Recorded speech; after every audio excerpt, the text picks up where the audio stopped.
சலாம் சொல்றது வெளியிலிருந்து வாரவங்க தான் சலாம் சொல்லணும், இங்கு உள்ளவங்க பதில் தான் சொல்லணும்.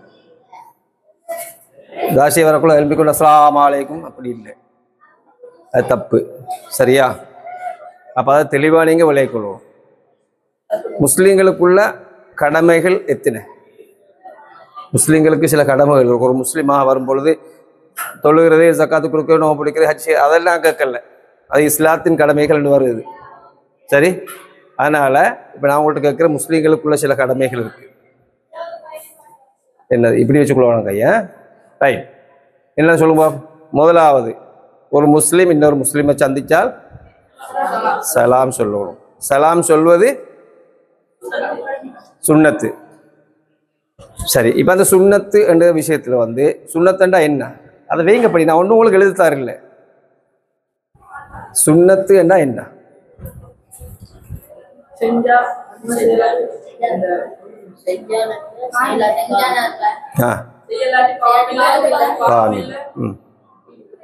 சரி, அதே நேரத்தில் சுன்னத்துக்கு நீங்கள் சொல்லக்கூடிய வரைவு இலக்கணம் செஞ்சா நன்மை, செய்யாட்டி பாவம் இல்லை என்றது சரி.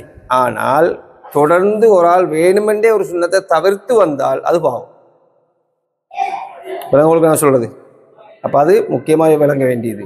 ரெண்டாவது விஷயம், சலாம் சொல்வது சுன்னத்து, பதில் சொல்வது ஃபர்து. ஓகே, இப்போ ஃபர்துன்னா என்ன? கட்டாயம் செய்ய வேண்டியது. சரிதானே? கட்டாயம் செய்ய வேண்டியது. அப்போ பதில் சொல்வது கட்டாயமாக பதில் சொல்லித்தான் ஆகணும்.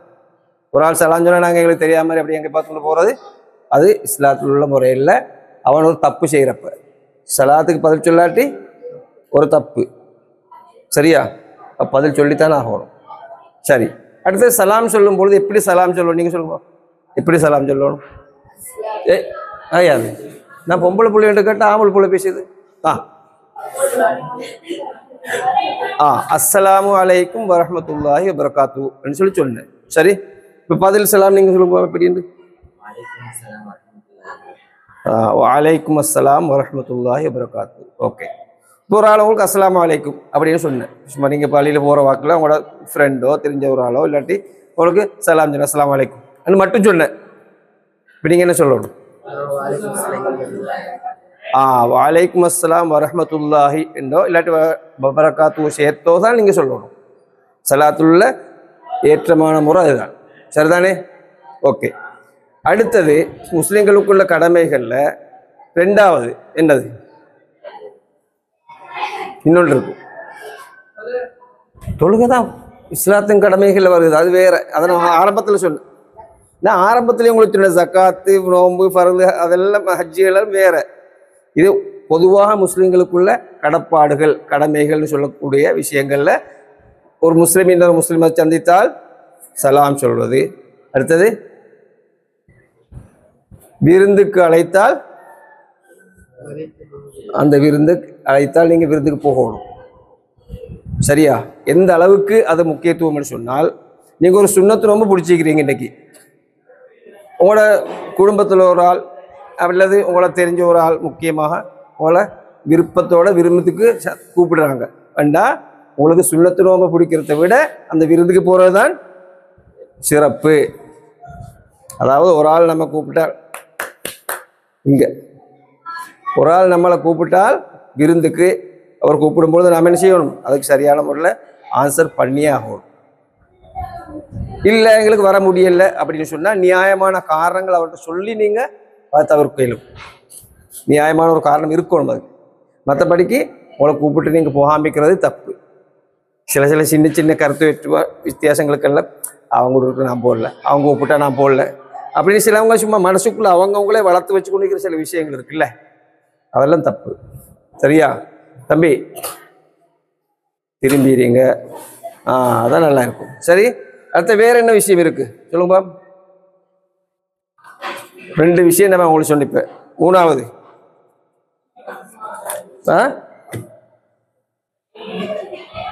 உங்கள்கிட்ட ஒரு விஷயத்துக்கு அட்வைஸ் கேட்குற ஒரு ஆள், ஏதோ ஒரு விஷயத்தை செய்யறதுக்கு ஒரு ஆலோசனை கேட்குற. ஆலோசனை கேட்கும் பொழுது நாங்கள் என்ன செய்யணும்? தரமான தகுதியான நல்ல ஆலோசனைகளை கொடுக்கணும். சிலாக்கள் நம்மகிட்ட ஏதாவது வந்து கேட்டால் நாம் என்ன சொல்கிறோம், ஏதாவது ஒரு விஷயத்த சொல்லி ஆளை மாட்டி விட்றீன்னு ஒன்றில் நிறைய பேர் செய்கிறாங்க. அப்படி நீங்கள் செய்ய மாட்டீங்க தெரியும், ஆனால் நிறைய பேர் அப்படி செய்கிறவங்க இருக்குது. பொதுவாக நம்மகிட்ட ஒரு விஷயத்தை பற்றி ஆலோசனை கேட்கும் பொழுது, ஒரு கருத்து கேட்கும் பொழுது நாம் என்ன செய்யணும், அவங்களுக்கு அதுக்கேற்ற விதமாக தகுதியான தரமான விஷயங்களை சொல்லி கொடுக்கிறது. அது முஸ்லீம்களுக்குள்ள கடமைகளில் உள்ள விஷயம்தான் அதுவும். அதே போல் இன்னொரு முக்கியமான விஷயம், ஒரு ஆள் தும்முறார். தும்முனா தெரிந்தானே, தும்மல் தெரியுமில்ல எல்லாருக்கும். சரி, ஒரு ஆள் தும்மினவர் என்ன சொல்லணும்,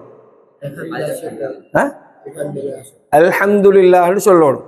சரி, உதாரணத்துக்கு இவர் தும்மியாச்சு, அல்ஹம்துலில்லாஹ்னு சொன்னால் மற்றவங்க என்ன சொல்லணும், அதை கேட்டவங்க யர்ஹமுக்கல்லாஹ்னு சொல்லணும். சரிதானே? அது முஸ்லிம்களுக்குள்ள கடமைகள் அதுவும் உண்டு.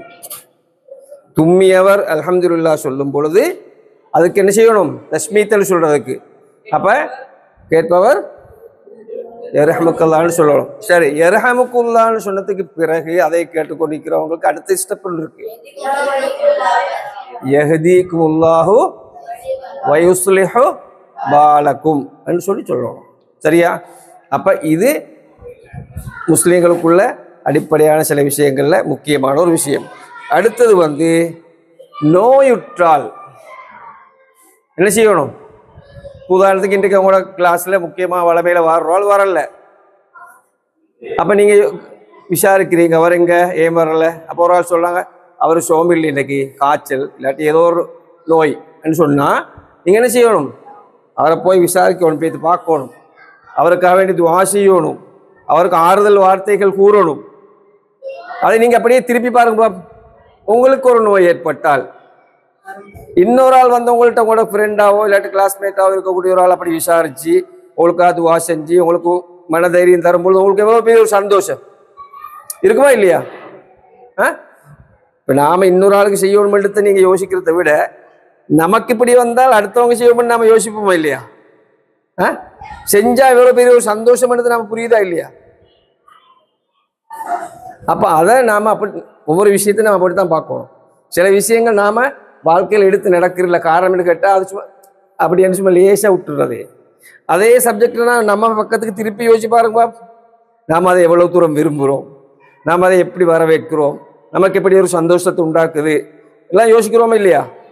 அப்ப அதே அடிப்படையில் நாம சிந்திச்சு பார்த்தால் ஒரு நோயுற்ற ஒரு ஆளை நாம் போய் நோய் விசாரிக்கும் பொழுது அவருக்கு ஒரு தெம்பு மனசுக்கும் இது ராகத்துண்டாகுது.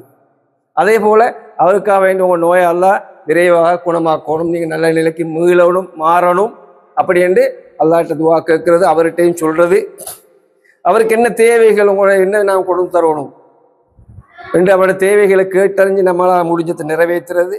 இப்படியெல்லாம் நாம செய்யும் பொழுது அவருக்கு அந்த நோய் பாதி குறைஞ்ச மாதிரி.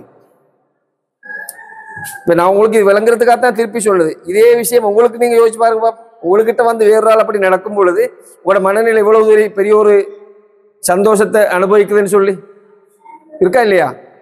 அப்ப நாம என்ன செய்யணும், நம்மளோட சேர்ந்தவங்க, குடும்பத்தை சேர்ந்தவங்க, கிளாஸோட சம்மந்தப்பட்டவங்க, எந்த வகையில சரி நமக்கு ஏதோ ஒரு கனெக்ஷன் உள்ள ஒரு ஆளுண்டா, இல்லை நம்ம ஊரை சேர்ந்த ஒரு ஆள் ரெண்டா, நமக்கு எந்த கனெக்ஷனும் இல்லை, குடும்பம் இல்லை, ஒன்றும் இல்லை, ஊரில் இருக்கு என்றாலும் போதும்.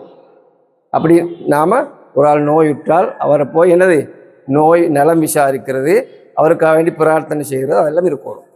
சரி, இப்போ நான் உங்களுக்கு 5 விஷயம் சொல்லியாச்சு. சரியா? அடுத்த விஷயம் வந்து முக்கியமான ஒரு விஷயம், ஒரு ஆள் மௌத்தானால் மரணித்தால் என்ன செய்வது? கொஞ்சம் இல்லை, ஒருத்தர் நான் கேட்குற ஆள் சொல்லுங்க பாப்போம், நீங்க சொல்லுங்க பாப்போம். ஒரு ஆள் மரணித்தால் என்ன செய்வோம்னு சொல்லு.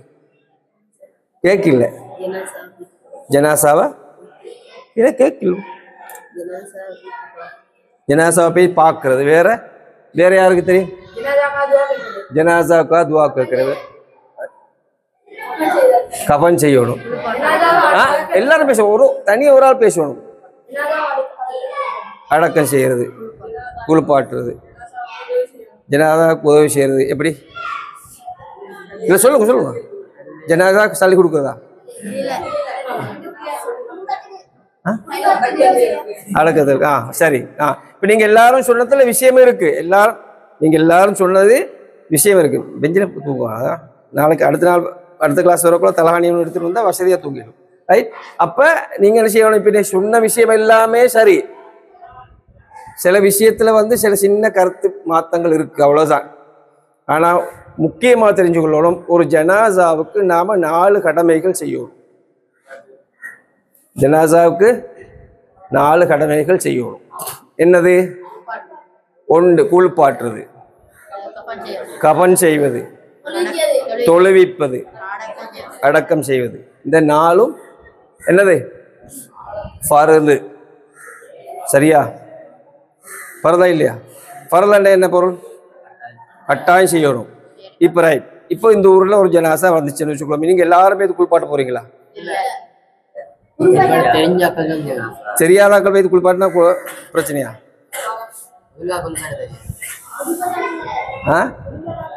குடும்பத்தாக்கள் மட்டும். நீ வேற சொல்லுங்க. சரி, குளிப்பாட்டுறது, கஃன் செய்யறது, எல்லாருமே இது கஃன் செய்யணுமா? என்ன காரணம்? அது என்ன பிரச்சனை? இப்ப ஃபர்துன்னு சொன்னீங்க, கடமை என்றாவது தானே? கடமை என்றா அப்படித்தானே? கட்டாயம்னா கடமை தானே? ஃபர்துன்னா கடமை தானே, கட்டாயம் தானே? அப்ப இப்ப எல்லாரும் செய்யணுமா? தம்பி நகங்கடிக்க வேணும். நீங்க சொல்லுங்க ஒருத்தரும். நீங்களே ஜனாசாக்கு சம்பந்தமே இல்லையா? ஒருத்தரும் எல்லாரும் மொத்தா போற இல்லையா? சொல்லுங்க. அங்க அதுதான் விஷயம். ஜனாசா சம்பந்தப்பட்ட விஷயத்துல இது ஃபர்து கிஃபாயா. ஃபர்து கிஃபாயாண்டா என்ன? நீங்க சொல்லுங்க. கேட்கறாரு சொல்லணுமா? நீங்க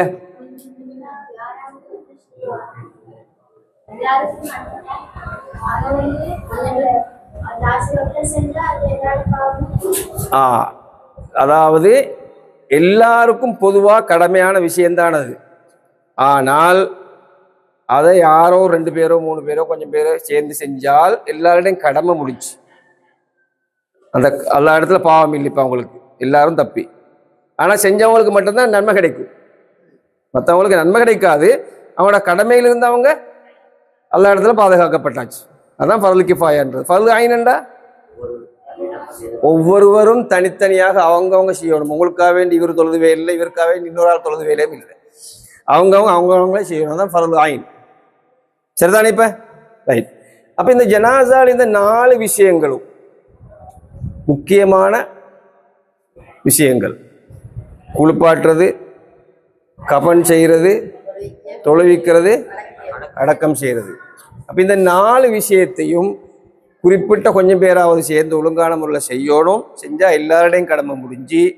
ஆனால் செய்தவர்களுக்கு மட்டும்தான் அது நன்மை கிடைக்கும். சரிதானே? இப்ப ஓகே. இப்போ உங்களுக்கு நான் இன்றைக்கு சொன்ன விஷயத்துல இந்த 6 விஷயங்களையும் நீங்க எப்பவுமே மனசுல வச்சிருக்கோம். என்னதான் இந்த 6 விஷயங்களும்? 1, சலாம் சொன்னால் பதில் சொல்வது. பொதுவா முஸ்லிம் ஒரு ஆளை கண்டா நம்ம சலாம் சொல்றது சுன்னத்து. சலாம் சொன்னா கண்டிப்பா பதில் சொல்லியே ஆகணும். அப்ப 1. 2வது எஸ் சொல்லுங்க. விருந்துக்கு அழைத்தால் அந்த அழைப்பை ஏற்றுக்கொள்வது. அடுத்தது 3வது தும்மல் வந்தால் ஒரு ஆள் அல்ஹம்துலில்லாஹ்னு சொல்லும் பொழுது அதுக்கு பதில் சொல்வது. தஸ்மீத் சொல்றது அரபுல. அதை யர்ஹமுக்கல்லாஹ் அப்படின்னு சொல்லி சொல்வதும் அதே போல யஹ்தீகுமுல்லாஹு வ யுஸ்லிஹ் பாலக்கும். அடுத்தது அதுக்கு முன்னுக்கு முக்கியமான ஒன்று இருக்கு. நோயாளியும் ஜனாசாவும் கடைசிக்கு வச்சுக்கொள்வோமே நாம. அதுக்கு முன்னுக்கு 4வது உண்டு. தம்பி வைங்களே, பாவம் அது அழுகுது. அந்த கஷ்டப்படுத்துறீங்க. சரி, அப்ப 4வது என்னது? ஆலோசனைகள் கேட்டால், அறிவுரை கேட்டால் நல்ல விஷயங்களை சொல்லிக் கொடுப்பது, நல்ல அறிவுரைகளை வழங்குவது, நல்ல ஆலோசனைகளை வழங்குவது முக்கியமான விஷயம். அதே போல நோய் ஏற்பட்டால் அது நலம் விசாரிப்பது, அவர்களுக்காக வேண்டி பிரார்த்திப்பது, இந்த விஷயங்கள் எல்லாம் அதோடு சம்பந்தப்படுகிறது. அடுத்த ஜனாசா வந்தால் என்னது? நாம் அதில் கலந்து கொள்வது. முக்கியமாக கடமையான 4 விஷயத்தையும் யாராவது கண்டிப்பாக பார்த்து செய்யணும். நாம ஜனாசாவில் பங்கெடுக்கிறது அதுவும் முக்கியமான ஒரு விஷயம். ஆம்பளைகளை பொறுத்தவரையில் தொழுகையில பங்கெடுக்கிறது, கபர் வரைக்கும் போகிறது, அதெல்லாமே நன்மையோட சம்பந்தப்பட்ட விஷயங்கள். சரி, இந்த சப்ஜெக்ட் அப்படியே வச்சு இருக்கட்டும். உங்களுக்கு அது போதும்னு நினைக்கிறேன். ஃபிக்ஹ் பாடத்துல முக்கியமான விஷயம். இந்த நான் எழுதுறது கூட தரல, இந்த புள்ள எழுதி கொண்டிருக்கிறேன். நான் ஒன்றும் தமிழ் எழுத சொல்லவே இல்லை. எழுதுவா, நீங்க மனசில் எழுதி கொண்டா போதும். இந்த 6 விஷயத்தை மனசில் எழுதி கொண்டா போதும். சலாம் சொன்னால் பதில் சொல்வது, விருந்துக்கு அழைத்தால் அழைப்பை ஏற்றுக்கொள்வது, ஆலோசனை கேட்டால் நல்ல ஆலோசனைகளை வழங்குவது, தும்மினால் அல்ஹம்துலில்லாஹ் சொன்னால் பதில் சொல்வது, யர்ஹமுக்கல்லாஹ்னு சொல்வது, அடுத்தது நோயுற்றால் நலம் விசாரிப்பது, அவருக்கா பிரார்த்தனை செய்வது, அதே மாதிரி ஜனாசா 4 கடமைகளையும் செய்வதோட முடிஞ்சவங்க அதுல கலந்து கொள்வது. சரி, இது முக்கியமான இந்த 6 விஷயமும் நீங்க நோட் எழுத வேணும், மனசுல மட்டும் எழுதிக்கோங்க. படிக்கிறது உங்களோட ப்ராக்டிக்கலா லைஃபுக்கு வந்தா மட்டும்தான் பிரயோஜனம். இந்த காதால கட்டி இந்த காதால விட்டு வேலையும் இல்லை. நீங்க நோட்ல ஃபுல்லா எழுதி நோட் நரசத்துல வேலையும் இல்லை. சரியா? மையத்தை சிங்களாக்கள் எல்லாட்டி முஸ்லீம் எல்லாம் பார்க்குற 2 விஷயத்துல வந்து ஆண் மையத்தைன்னு சொன்னா அது பிரச்சனை ஒன்று இல்லை அவ்வளோ தூரத்துக்கு. ஆனால் பெண் மையத்தை எந்த காரணத்தை கொண்டும் சிங்களாக்கள் பார்க்கறதுக்கு, சிங்களாக்கள் இல்லை முஸ்லீம் இல்லாதவங்க பார்க்கறதுக்கு அனுமதி இல்லை. சரியா? அதனால அது கொஞ்சம் ஃபெஷனாகி கொண்டு வர. நீங்கள் கேட்ட கேள்வி இப்போ சரியாது இல்லை, இந்த காலத்தில் கொஞ்சம் ஃபெஷனாகி கொண்டு வர ஃப்ரெண்ட்ஸ் உண்டு அப்படி இப்படின்னு சொல்லி எல்லாரும் வந்து மையத்தை பார்க்குற அந்த சம்பிரதாயம் மாதிரி ஆகிக்கொண்டு போகுது. ஆனால் பெண் மையத்தை படி பார்க்கறதுக்கு அனுமதி இல்லை. சரியா? சரி, இப்போ நாம் இன்றைக்கு இன்னொரு வேற விஷயத்தை படிப்போம். இப்போ நாம காலை விழுந்து அதெல்லாம் தப்பு. இஸ்லாத்துல வந்து ஒரு ஆளோட காலை தொட்டு மோந்து கொள்றது, காலில் விழுகிறது, அந்த சம்பவமே இல்லை. நபி ஸல்லல்லாஹு அலைஹி வஸல்லம் என்ன சொன்னாங்க? ஒரு மனிதன் இன்னொரு மனிதன் காலை விழணும்ன்றதுக்கு அனுமதி இருந்தால் ஒவ்வொரு பெண்ணும் தன்னுடைய கணவன் காலை விழணும் என்று நான் சொல்லி இருப்பேன். ஆனா அனுமதி இல்லை. மையத்துக்கே அப்போ இல்லை உண்டு. மையத்தென்றாலும் உயிரோடு உள்ளவங்களுக்கே காலில் விழ சான்ஸ் இல்லை. மையத்துக்கு காலில் விழுகிறதுக்கு அந்த அப்படி ஒன்று இல்லவே இல்லை. அதெல்லாம் தப்பானது. மையத்தில் நெத்திய மோந்து கொள்ளையிலும் இந்த புத்தம் விடையிலும் அது பிரச்சனை இல்லை. அது ஆண்கள் 2 ஆண்கள், பெண்கள் 2 பெண்கள், அது விஷயம் வேறு. மற்றபடிக்கு இந்த காலில் விழுறது, காலை தொட்டு மோந்து கொள்வது அதுக்கும் இஸ்லாத்துக்கும் சம்பந்தம் இல்லை. சரியா? ரைட். இப்போ நான் உங்களுக்கு இன்னொரு விஷயம், இன்னொரு தலைப்பு உங்களுக்கு கொண்டு வர போகிறேன். தம்பி, நான் எல்லாருக்கும் ஒரு விஷயம் சொல்லிக் கொள்றேன். என்னென்னா, நான் கிளாஸ் ஏதாவது உங்களுக்கு சொல்லும் பொழுது உங்களுக்கு அது பிடிக்கல, போரிங் என்று வச்சுக்கொள்வோமே. எல்லாருக்கும் எல்லாமே பிடிக்காது இல்லை. அப்படி பிடிக்காதவங்க மெதுவாக எழுப்பி அங்கே போயிட்டா போதும். கிளாஸில் நம்ம இன்னொருத்தரோட கதைச்சு அந்த முறை அப்படி மாத்துறது அவ்வளோ நல்லமில்லை இல்லை, இப்படித்தானே? சரி, யாருக்கு தெரியும் 12 மாதங்களை சொல்றது? சொல்லுங்க சொல்லுங்க. முஹர்ரம், சஃபர், ரபியுல் அவ்வல், ரபியுல் ஆஹிர், ஜமாதுல் அவ்வல், ஜமாதுல் ஆஹிர், ரஜப், ஷஅபான். வேற ஒருத்தரும் பேசப்படாத. ரமதான், அதுக்கு முந்தி ரமதான் முடிய பெருநாள் வார மாசம், ஷவ்வால், துல்காதா, துல்ஹஜ், 12 மாதம். நிறைய பேருக்கு ஜனவரி பிப்ரவரி மட்டும்தான் தெரியும். ஆனா கண்டிப்பா நீங்க அரபி மாதங்களை தெரிஞ்சிருக்கணும். சரி, இப்ப இது அரபி மாதத்துல 12 மாதத்திலே முஹர்ரம் மாதத்துக்கு சில விசேஷங்கள் இருக்கு. நிறைய நபிமார்களோட சம்பந்தப்பட்ட ஒரு மாதம் முஹர்ரம் மாதம். சஃபர் மாதத்துல சில விசேஷங்கள் இருக்கு. அது மாதிரி ஒவ்வொரு 12 மாதத்திலையும் இஸ்லாமிய வரலாறுல விசேஷமான நிறைய விஷயங்கள் இருக்கு. இப்ப நாம் இப்ப எந்த மாதத்தில் இருந்து கொண்டிருக்கிறோம் யாருக்கு தெரியும்? இப்ப இது என்ன மாதம்? சஃபர் மாதம். இது என்னது? சஃபர் மாதம். அப்ப இந்த சஃபர் மாதம் முடியும் பொழுது அடுத்த மாதம் வரப்போது ரபியுல் அவ்வல். ரபியுல் அவ்வல் மாதத்துல என்ன விசேஷம்? நீங்க சொல்லுங்க, நீங்க சொல்லுங்க. ரபியுல் அவ்வல் மாதம் விசேஷம் என்ன? ஏய், பொம்பளை போல ஒருத்தருக்கவே தெரியா? நபி ஸல்லல்லாஹு அலைஹி வஸல்லம் அவர்கள் பிறந்த மாதம். பொதுவா நபி அவர்கள் என்று சொல்லி நாம சொல்லப்படாது. நபி என்று வரும் பொழுது ஸல்லல்லாஹு அலைஹி வஸல்லம் சேர்த்து வரும்.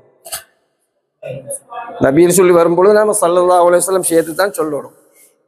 ஏன் தெரியுமா? அது சொல்லுங்க பாப்போம். ஏன்? அதுக்கு காரணம் என்ன சொல்லுங்கப்பா. நான் உங்களுக்கு சும்மா இதை கதை சொல்றதுக்கு கேட்கல, சம்பவத்தோட சம்பந்தப்படுத்தி கேட்கிறேன். என்னது? அல்லாஹ் குர்ஆன்ல என்ன சொல்றான்? உங்க எல்லாருக்கும் தெரிஞ்ச ஒரு குர்ஆன் ஆயத், இன்னல்லாஹ வ மலாயிகத்தஹு யுஸல்லூன அலன் நபி யா அய்யுஹல்லதீன ஆமனூ ஸல்லூ அலைஹி வஸல்லிமு தஸ்லீமா. உங்க எல்லாருக்கும் கிட்டத்தட்ட தெரியும்னு நான் நினைக்கிறேன். பாதி பேருக்கு சார் கன்ஃபார்மா தெரியும். ஓகே, என்ன அந்த ஆயத்துல சொல்றது? யாசி ஒரு ஆள் சொல்லுவா, அந்த ஆயத்தில் என்ன சொல்லப்பட்டிருக்கு? நான் 6ஆம் கிளாஸ்ல நான் இப்போ கிளாஸ் எடுத்து அந்த பிள்ளை சொல்லிச்சு அழகா. நீங்க இவ்வளவு 9, 10 ஒன்றும் பேசல. இப்ப நான் கீழ் கிளாஸ் சொல்ல அந்த புள்ள நான் ஆயத்தை சொல்லக்குள்ள பொருளை சொல்லியாச்சு. புள்ளல் என்னது? நிச்சயமாக அல்லாஹ்வும் அவனுடைய மலக்குகளும் நபி ஸல்லல்லாஹு அலைஹி வஸல்லம் அவர்கள் ஸலவாத்து சொல்கிறார்கள். விசுவாசிகளே, ஈமான் கொண்டவர்களே, என்ன விசுவாசிகளே, நீங்களும் அந்த நபியின் மீது ஸலவாத்தும் சலாமும் சொல்லுங்கள். நல்லா ஞாபகம் வச்சுக்கோங்க, சலவாத்து மட்டும் சொல்லல, சலவாத்தும் சலாமும் சொல்லுங்கள். சரி, இப்ப நான் உங்கள்கிட்ட ஆரம்பத்தில் சொன்னேன், நபி என்று பேர் வரும்போது சலவாத்து ஸல்லல்லாஹு அலைஹி வஸல்லம் சேர்த்து சொல்லுங்க. சரியா? இப்ப இது என்ன சொந்த கருத்து அல்ல, அல்லாஹ் குர்ஆனில் போற ஓர்டர். அது ஒரு ஓர்டர். நானும் மலக்குகளும் சொல்கிறோம், நீங்களும் சொல்லுங்க. இப்ப அந்த சேர் எடு என்னது? ஓர்டர். அப்படித்தானே? அப்ப அல்லாஹ்வோட ஓர்டர் இது. யாரோட ஓர்டர்? அல்லாஹ் ஓர்டர் பண்றான். என்ன சொல்றான்? நீங்க விசுவாசிகளை நீங்களும் ஸலவாத்தும் சலாமும் சொல்லுங்கள். நான் தொழுகிறேன், நீங்க தொழுங்க. நான் ஜகாத்து கொடுக்கிறேன், நீங்க ஜகாத்து கொடுங்க. நான் நோன்பு பிடிக்கிறேன், நீங்கள் நோன்பு பிடிங்க. நான் ஹஜ் செய்கிறேன், நீங்க ஹஜ் செய்யுங்க. குர்ஆன்ல எங்கேயாவது இருக்கா? இல்லவே இல்லை. அல்லாஹ்வும் மலக்குகளும் ஸலவாத்து சொல்கிறார்கள், நீங்களும் ஸலவாத்தும் சலாமும் சொல்லுங்க. ஒரே ஒரு விஷயம் தான் அங்க இருக்கு. அப்ப நபி ஸல்லல்லாஹு அலைஹி வஸல்லம் அவர்கள் மீது ஸலவாத்து சொல்வது அல்லாஹ்வுடைய நேரடியான ஓர்டர். சொல்லுங்க, அல்லாஹ் நேரடியா சொல்றான், சும்மா சொல்லல. நானும் மலக்குகளும் அதை செய்கிறோம் என்று சொல்றான். சரியா தம்பி? உங்களுக்கும் பெண்ணுக்கும் ரொம்ப சிக்கலாயிருக்கு. அப்ப டேபிள் இது வச்சு உங்களுக்கு தந்திக்கிறது வச்சு எழுதுறதுக்கு இல்லாம டேபிள் எழுதுறதுக்கு இல்லை. நிறைய பேருக்கு அது விஷயம் தெரியும், என்ன டேபிள் எழுதி கொண்டிருக்கிறாங்க. சரி, அப்ப இங்க பாருங்க, இப்ப இந்த குர்ஆன் ஆயத்து என்ன சொல்லுது நமக்கு? கண்டிப்பாக நீங்க ஸலவாத்து சொல்லுங்கள். டைம் சொன்னா நீங்க இத்தனை பண்ணி சொல்லுங்க, இத்தனை சொல்லுங்க, இவ்வளோ அப்படி ஏதாவது குறிப்பு இருக்காதுல்ல. அப்ப எப்போதும் தான் அங்க வாரது. நானும் மலக்குகளும் ஸலவாத்து சொல்கிறோம், நீங்களும் ஸலவாத்தும் சலாமும் சொல்லுங்கள் என்ற அந்த ஓர்டர் உங்களுக்கு எப்ப கிடைக்குது அப்பெல்லாம் சொல்லுங்க. ரெண்டு தான் அடக்கிறது. சரிதானே? இப்ப ஓகே, நான் இப்போ ஒரு நல்ல பாயிண்ட்டுக்கு வரப்போற கடைசிக்கு. நீங்க இப்ப தெளிவா வழங்கினா தான் உங்களுக்கு கடைசிக்கு விளங்கும் விஷயம். 2வது குர்ஆன் ஆயத்து, அந்நபியு அவுலா பில் முஃமினீன மின் அன்ஃபுஸிஹிம். நபி ஸல்லல்லாஹு அலைஹி வஸல்லம் அவர்களை பத்தி குர்ஆன் அல்லாஹ் சொல்றான், நபி ஸல்லல்லாஹு அலைஹி வஸல்லம் அவர்கள் முஃமின்களுக்கு, விசுவாசிகளுக்கு அவர்களுடைய உயிரை விட மேலானவர்கள். யார் சொல்றான் இது? அல்லாஹ் குர்ஆன்ல சொல்றான். பெரியார்கள் சொன்னார்கள் அல்ல, இது அல்லாஹ் குர்ஆன்ல நேரடியாக சொல்லக்கூடிய குர்ஆன் ஆயத். அந்நபியு அவுலா பில் முஃமினீன மின் அன்ஃபுஸிஹிம். முஃமின்களுக்கு நபி ஸல்லல்லாஹு அலைஹி வஸல்லம் அவர்கள் உயிரை விட மேலானவர்கள். ஒரு மனுஷனுக்கு உயிரை விட மேலா வேற ஒன்று இருக்கா? சொல்லுங்க. காலத்தை பற்றி கொடுத்தலாக்கு உயிருக்கு தான் பயப்படுங்க. அப்படித்தானே? நடக்குதா இல்லையா? ஆனா உயிர் தான் முக்கியம். உயிர் இருந்தா தான் இப்ப நான் எனக்கு இப்ப உயிர் இல்லாட்டி வெறும் கட்ட அங்கே விழுந்திக்கும். அப்படித்தானே? அப்ப உயிர் என்பதுதான் முக்கியம். அப்ப அல்லாஹ் என்ன சொல்றான்? அந்த உயிரையும் விட முக்கியம் யாரு? அந்த பெண்ணை தாங்க போ. அப்ப அந்த உயிரை விட முக்கியம் யாரு? நபி ஸல்லல்லாஹு அலைஹி வஸல்லம் அவர்கள் மூமின்களுக்கு உயிரை விட மேல் அப்படின்னு அல்லாஹ் சொல்லும் பொழுது சொன்னது யாரும் இல்லை. பெரியார்கள் சொன்னார்கள், அவங்க சொன்ன, இவங்க சொன்ன, இவங்க சொன்ன, அப்படி ஒன்றும் இல்லை. அந்த கிதாபில் வர, இந்த புத்தகத்தில் வர, அந்த அறிஞர் சொன்ன ஒன்றும் இல்லை. நேரே அல்லாஹ் குர்ஆன் மூமின்களுக்கு உயிரை விட மேலானதாக நபி ஸல்லல்லாஹு அலைஹி வஸல்லம் அவர்கள் அல்லாஹ் குறிப்பிட்டு காட்டுறான். இப்ப 2 விஷயமாச்சா குர்ஆன் ஆயத்து. நபி ஸல்லல்லாஹு அலைஹி வஸல்லம் அவர்கள் எல்லா படைப்புகளிலும் உயர்வானவர்கள். மனுஷன், ஜின், ஷைத்தான், பேய், பிசாசு, மலக்கு, அப்படி குதிரை, கழுதை, மிருகங்கள், பறவைகள், அத்தனை எல்லா படைப்புகளையும் விட அல்லாஹ்விடத்தில் சிறப்புக்குரியவர்கள் யாரு? நபி ஸல்லல்லாஹு அலைஹி வஸல்லம் அவர்கள். அப்ப அதை நமக்கு எப்படி புரியலும்? இந்த 2 குர்ஆன் ஆயத்தும் போதும். ஒன்றில் அல்லாஹ், மலக்குகள் அந்த நபி மீது ஸலவாத் சொல்றாங்கன்னு அல்லாஹ் சொல்லிட்டான். வேற எது பத்தியாவது அல்லாஹ் அப்படி சொல்லியிருக்கானா? இல்லை. அடுத்து மூமின்களுக்கு உயிரை விட மேலானவன் என்று சொல்லியான். இந்த 2 ஆயத்தும் வந்தாச்சு. அடுத்த விஷயத்தை பாருங்க. இப்ப நான் இதை உங்களுக்கு என்ன எடுத்து கொண்டு வரேன்னு சொன்னா, சிலாக்கள் இப்ப சொல்ற இந்த காலத்துல நபி ஸல்லல்லாஹு அலைஹி வஸல்லம் அவங்களை பத்தி பேசும்பொழுது அவங்க எங்களை போல சாதாரண மனுஷன், எங்களை போல சாதாரண மனுஷன் அப்படின்னு சொல்றாங்க இருக்கு ஒரு சிலர். அப்படி சொல்லக்கூடியவங்க யாருன்னு சொன்னா, உலகத்தில் இருக்கக்கூடிய மிகப்பெரிய பைத்தியகாரங்கள்ல முக்கியமானவங்க தான் அவங்க. அதாவது சுய நினைவோடு இல்லாத பைத்தியங்கள் தான் அப்படி சொல்லிடும்.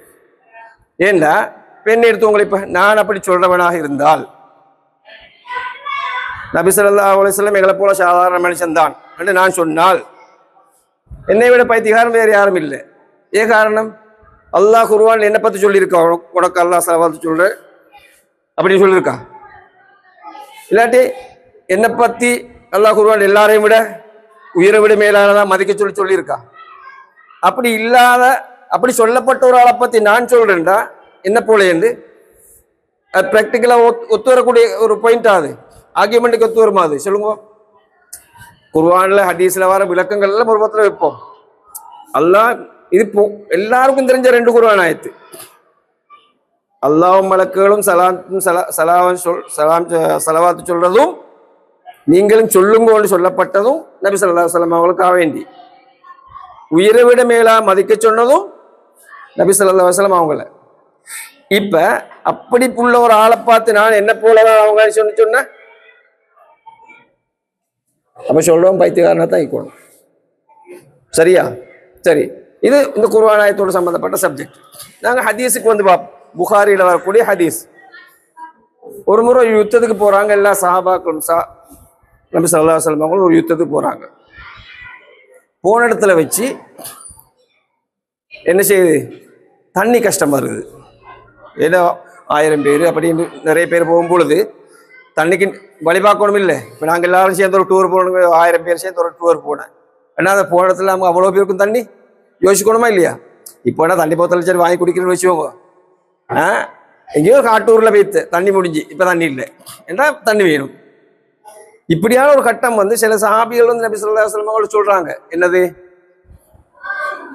யா ரசூலுல்லாஹ், மிருகங்கள் எல்லாம் இறந்து போகிற அளவுக்கு தண்ணி கஷ்டம் வந்திருக்கு, இப்போ என்ன பண்ணலாம் அப்படின்னு சொல்லி நீங்கள் ஃபோன் பார்த்துக்கணும். இல்லை இல்லை, அப்போ என்ன பண்ணலாம்னு கேட்க நபி ஸல்லல்லாஹு அலைஹி வஸல்லம் சொல்றாங்க, ஒரு பாத்திரத்தை கொண்டு வாங்கன்னாங்க. ஒரு பாத்திரத்தை கொண்டு வந்து இப்படி வச்சதுக்கு பிறகு நபி ஸல்லல்லாஹு அலைஹி வஸல்லம் அவங்க கை இப்படி பிடிக்கிறாங்க, இந்த விரல் இப்படி வச்சு. இப்போ அப்படியே பைப்லேருந்து தண்ணி வர மாதிரி வந்துக்கிட்டே இருக்கு. இந்த சஹாபாக்கள் என்ன செய்யறாங்க? எல்லாரும் அதால தண்ணி எடுத்து மிருகங்களை கொடுத்து குடிச்சு குளிச்சு அவங்களுக்கு தேவையான எல்லாம் எடுத்துட்டு வேற சேமிச்சும் வச்சாச்சு. இப்போ நாளைக்கு நாலு அடுத்த நாளைக்கு தேவைப்படக்கூடிய மாதிரி சேமிச்சும் வச்சதுக்கு பிறகு ஸல்லல்லாஹு அலைஹி வஸல்லம் கேட்குறாங்க, போதுமான்னு சொல்லி. போதுமான்னு சொல்றாங்க, கை எடுக்கிறாங்க, தண்ணி வந்து நின்றாச்சு. இப்போ நபி ஸல்லல்லாஹு அலைஹி வஸல்லம் எங்களை போல சாதாரண சொல்லக்கூடியவனுக்கு இப்படி பிடிச்சா அவனுக்கு மூத்திரஞ்சரி வாரில்ல கையில வருமா? ஒன்றும் வாழல. சரிதானே? அப்ப இப்ப சொல்லுமா எங்களுக்கு அவங்கள எங்களை போலன்னு சொல்லி சொல்லவன் செஞ்சு காட்டணும் இல்லை? அப்படி உண்டு. சரி, அதே மாதிரி புகாரில வாரி இன்னொரு சம்பவத்தை பாருங்க. ஹந்தக் யுத்தம், அதாவது அகல் யுத்தம்னு சொல்றோம் இல்லை, அந்த அகல் யுத்தம் சம்பந்தமாக அந்த அகல் தோண்டி கொண்டிருக்கிற நேரம் மதீனாவை சுத்தி எதிரிகள் மதீனாவுக்கு வராமிக்கிறதுக்காக வேண்டி பாதுகாப்புக்கு அகல் தோண்டிக்கிட்டு இருக்காங்க. சல்மான் பார்சி ரலியல்லாஹு அன்ஹு அவங்களோட ஆலோசனை படிக்க நடந்த ஒரு சம்பவம் அது. அப்ப இப்படி தோண்டி கொண்டிருக்கிற நேரத்தில் நபி ஸல்லல்லாஹு அலைஹி வஸல்லம் அவங்களும் வேலை செய்யறாங்க, ஒரு சைடுல சஹாபாக்களும் பெரிய எல்லாத்தையும் வேலை செஞ்சுக்கிட்டு இருக்காங்க. சில சஹாபிகள் வந்து ஸல்லல்லாஹு அலைஹி வஸல்லம் அவங்கள்ட்ட சொல்றாங்க, யா ரசூலுல்லாஹ், ஒரு இடத்துல பெரிய ஒரு பாறாங்கல் வந்திருக்கு, நாங்க எவ்வளவு அடிச்சு உடஞ்சு போகுது இல்லை, அது உடைக்க முடியல அப்படின்னு சொல்லி. அப்ப என்ன செய்யறாங்க? நபி ஸல்லல்லாஹு அலைஹி வஸல்லம் அவங்க போய் அந்த சம்மட்டி இருக்குல்ல, அதை எடுத்து இப்படி ஓங்கி ஒரு அடி அடிக்கிறாங்க. சரியா? அடித்தா கல் உடஞ்சிச்சு. சம்பவம் அது இல்லை. அவங்க இப்படி கையை தூக்குறாங்கல்ல, இப்படி தூக்கும் பொழுது அவங்க இந்த இது தூக்கிப்பட்டு அவனோட இடுப்புல வந்து ஒரு கல் வச்சு கட்டிக்கிறத ஜாபிர் ரலியல்லாஹு அன்ஹு பார்க்குறாங்க. இடுப்புல இப்படி ஒரு கல் வச்சு கட்டிருக்காங்க. இப்போ ஜாபிர் ரலியல்லாஹு அன்ஹு இதை பார்க்கும் பொழுது அவங்களுக்கு விளங்கிச்ச விஷயம். இதுக்கு எப்போ ஏன் கட்டியிருப்பாங்க? பசியில வயிறப்படி உள்ள போய் இப்ப அது வெளியில மற்றவங்களுக்கு தெரியாமிக்கிறதுக்காக வேண்டி ஷேப்பா ஒரு கல்லை வச்சு கட்டியிருக்காங்க. சரியா? இப்ப ஜாபிர் ரலியல்லாஹு அன்ஹுவுக்கு மனசுக்குள்ள ஒரு பதட்டம். அடே, அவங்க பசியில் இருக்காங்க, அதை வெளியில காட்டிக்கொள்ளாமிக்கிறது இப்படி நடந்திருக்கு அப்படின்னு சொல்லி அவங்க வீட்டில் போய் எங்களோட ஒய்ஃபு கிட்ட மெதுவாக சொல்றாங்க. இப்படித்தான் விஷயம். அவங்களோட வீடு பக்கத்துல அங்க போய் சொல்றாங்க, இப்படித்தான் விஷயம், நபி ஸல்லல்லாஹு அலைஹி வஸல்லம் பசியில் இருக்காங்க, அவங்களுக்கு ஏதாவது ஒரு சாப்பாடு கூப்பிடணுமே. அப்போ அவங்க மனைவியும் சொல்றாங்க, கொஞ்சம் போல மாவு இருக்கு, ஒரு சின்ன ஆட்டுக்குட்டி ஒன்று இருக்கு, இவ்வளோதான் நம்மளோட வீட்டில் இருக்கக்கூடிய சாப்பாடு கெடுக்கக்கூடிய அமைப்பு அப்படின்னு சொல்லி.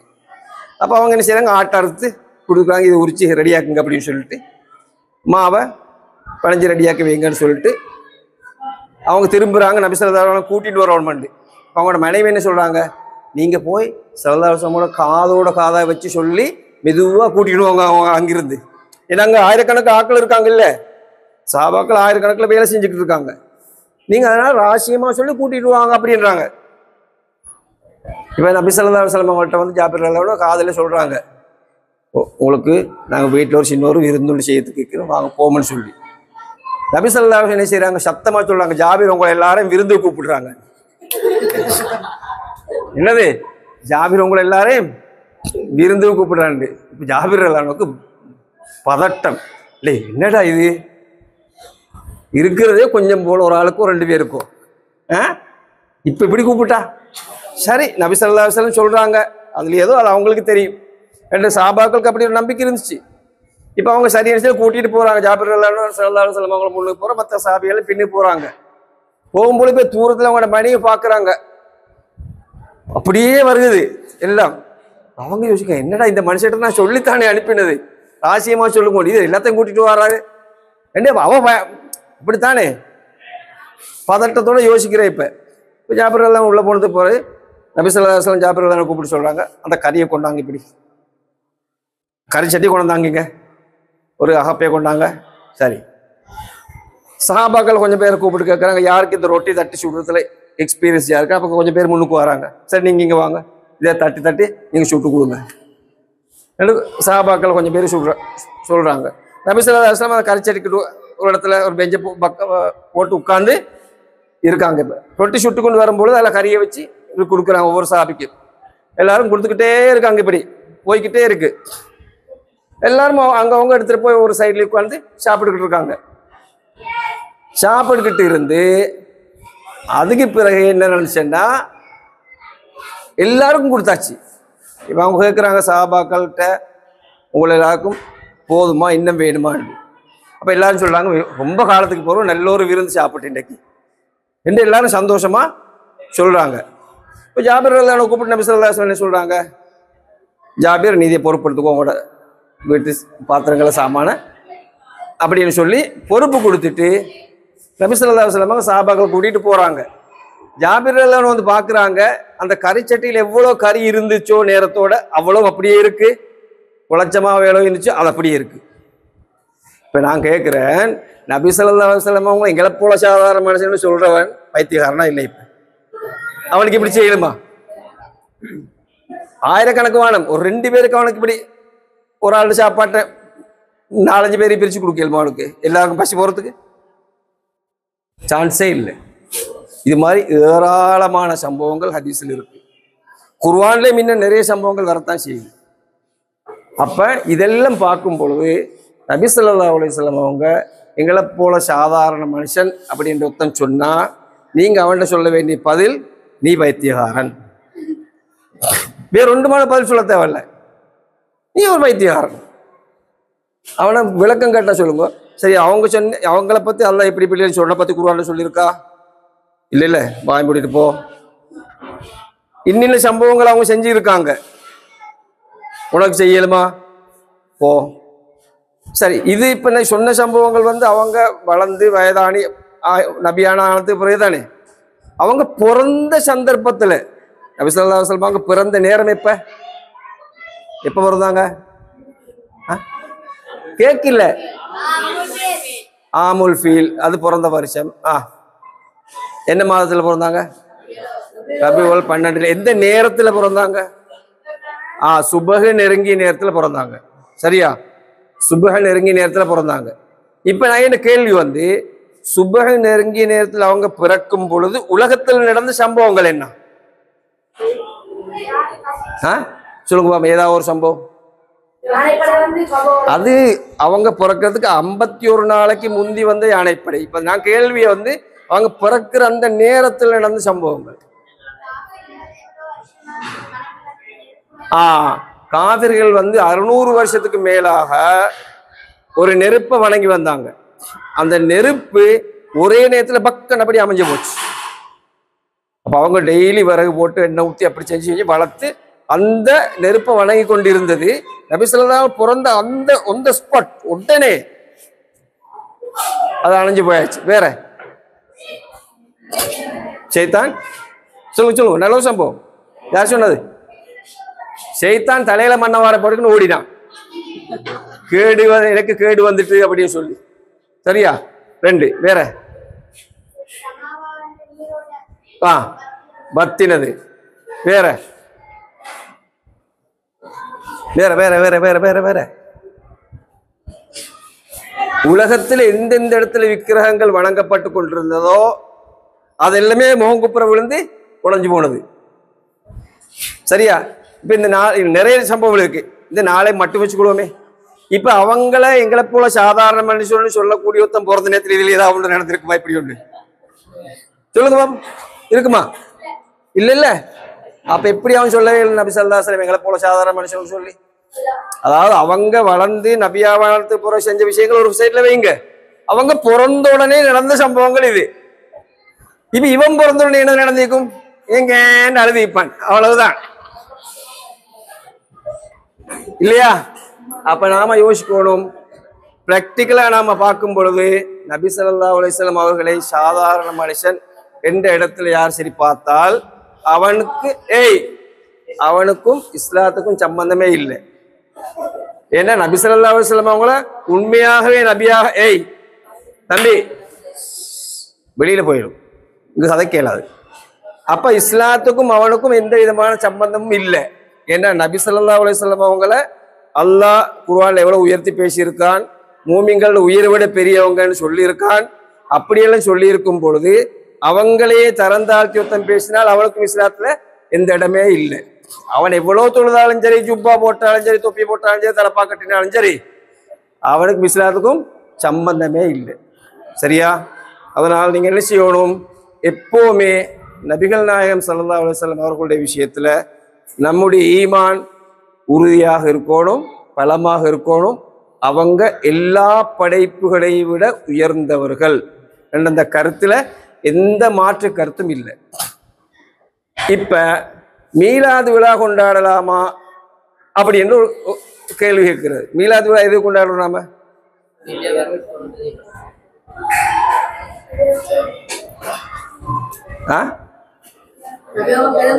சரி. அப்ப நபிகள் நாயகம் ஸல்லல்லாஹு அலைஹி வஸல்லம் அவங்க பிறந்த நாளை நாங்க மீலாது விழான்னு சொல்லி கொண்டாடுறோம். சரி. இப்ப அது சரியா பிழையா? சரி. இப்ப அது பிழைன்னு சொல்லக்கூடியவங்க என்ன சொல்றாங்க? சொல்லுங்க. மூட நம்பிக்கைன்னு சொல்றாங்க. நபிகள் நாயகம் சரி. வேற சஹாபாக்கள் செஞ்சது. சரி. வேற வேற இப்ப பாருங்க, இப்படி சொல்லக்கூடியவங்களை நாங்க கொஞ்சம் கீழிருந்து வரோம். டைம் இல்லை. இப்ப உங்களுடைய டைம் முடிஞ்சு இந்த நான் கொஞ்சம் சம்பவத்தை முடிக்கிறதுக்காக சொல்றேன். அப்ப இப்ப நாம வந்து கொஞ்சம் கீழிருந்து பார்ப்போம். அது இப்படி சொல்லக்கூடியவங்களோட குடும்பத்துகள்ல ஒருத்தர் டேட் ஆஃப் பர்த் கொண்டாடுற அமைப்பு இல்லையா? பிறந்த நாள் கொண்டாடுறது, ஹாப்பி பர்த்டே டு யூ இல்லையா? பெரும்பாலும் இருக்கு. இப்படி சொல்லக்கூடியவங்களோட வீட்டுகள்லையும் இருக்குது. நீ இதை செய்யற இப்ப, அதாவது அல்லாவே எல்லாத விட உயர்ந்த தரத்துல வச்சு நமக்கு அறிமுகப்படுத்தின நபியை நாம கொண்டாடக்கூடாதாம். எவனுக்குமே புரோசனம் இல்லை, நம்ம கொண்டாடி கொள்ளணும். ஏன்னா ஆர்கியூமெண்ட்டுக்கு ஒத்து வருமா? இது வராது. மற்றது குர்ஆன்ல வந்து நபி ஸல்லல்லாஹு அலைஹி வஸல்லம் அவங்களோட விஷயத்துல நீங்க சந்தோஷப்படுங்க வேற குர்ஆன் ஆயத்திலும் இருக்கு. அப்ப இதெல்லாம் பார்க்கும் பொழுது நம்மளோட பிரச்சனை என்னன்னு சொன்னால், நபிகள் நாயகம் ஸல்லல்லாஹு அலைஹி வஸல்லம் அவர்களை உலகத்தில் அல்லாஹ் எந்த படைப்பை படைச்சிருந்தாலும், இந்த உலகமும் சரி, வேற வேற கிரகங்கள் என்றாலும் சரி, எங்கே என்றாலும் சரி, எல்லா படைப்புகளையும் விட அவர்கள் உயர்ந்தவர்கள். நாம் உயர்வாக அவர்களை மதித்தே ஆகணும். யாராவது அவர்களை தரம் தாழ்த்தி சிந்தித்தால், மனசுல உறுதியாக அப்படி நினைச்சால், தரம் தாழ்த்தி, அவனுக்கும் இஸ்லாத்துக்கும் சம்பந்தமே இல்லை. சரியா? இந்த விஷயத்தை நீங்க நல்ல முறையில மனசுல பதிய வைக்கணும். ஆரம்பத்துல சொன்ன அந்த 6 விஷயங்கள் மற்ற இந்த மீலாது விழாவோட சம்பந்தப்பட்ட சப்ஜெக்ட். சரியா? அப்ப நீங்க என்ன செய்யணும்? இதெல்லாம் உங்களோட மூளையில் இருக்கணும், நோட்ல எழுதி வேலை இல்லை. சரியா? அப்ப நான் நினைக்கிறேன் இன்ஷா அல்லாஹ் நீங்க எல்லாம் நான் சொன்ன விஷயங்களை பாதி பேராவது கிரகிச்சிருப்பீங்கன்னு நான் நினைக்கிறேன். சரி, கண்டிப்பா இந்த குர்ஆன் ஆயத்து 2 இன்னல்லாஹு வ மலாயிகத்துஹு யுஸல்லூன அலன் நபி யா அய்யுஹல்லதீன ஆமனூ ஸல்லு அலைஹி வஸல்லிமு தஸ்லீமா அன்-நபியு அவ்லா பில் முஃமினீன அன்ஃபுஸிஹிம் என்ற அந்த குர்ஆன் ஆயத்து நான் சொன்ன மற்ற ஹதீஸ்ல வரக்கூடிய சம்பவங்கள் இவ்வளவு மட்டும் நீங்க ஞாபகத்துல எப்பவும் வச்சிருங்க. யாரும் சரி நபி ஸல்லல்லாஹு அலைஹி வஸல்லம் அவங்களை பத்தி உங்கள்ட்ட தரக்குறைவா பேசினா திருப்பி கேளுங்க, அவன்கிட்ட உனக்கு இது செய்யலுமா, உன்னை பத்தி எல்லாம் இப்படி சொல்லியிருக்கா, அவ்வளவுதான். அதுக்கப்புறம் நீங்க போற ரோட்ல அவன் வரமாட்டான். Subject close. சரியா? சரி, ஜஸாக்குமுல்லாஹ் ஹைர். அஸ்ஸலாமு அலைக்கும் வரஹ்மத்துல்லாஹ்.